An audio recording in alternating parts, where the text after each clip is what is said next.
ఒక ఊరిలో శారద అనే అత్తగారు ఉండేవారు.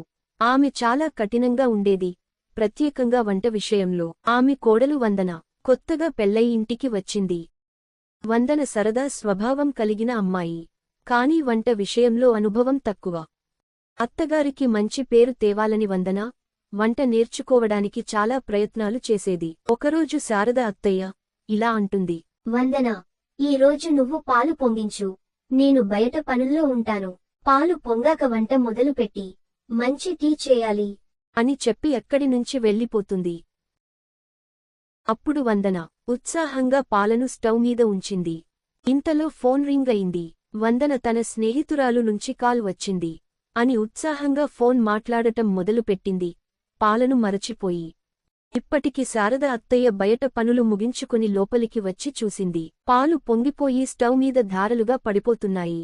అత్తగారు రాగానే, వందన, పాలు పొంగిపోయాయి అని గట్టిగా అరిచింది. వందన ఉలికిపడి వంటింట్లోకి పరిగెత్తుకుని వచ్చింది.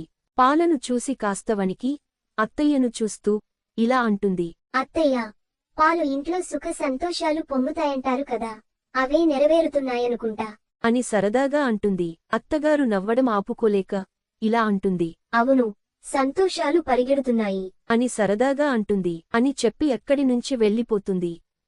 ప్రతి చిన్న తప్పు సరదాగా తీసుకుంటే జీవితంలో ప్రతి అనుభవం ఆనందంగా ఉంటుంది. మీకు ఈ కథ నచ్చినట్లయితే లైక్ చేయండి, షేర్ చేయండి, సబ్స్క్రైబ్ చేయండి.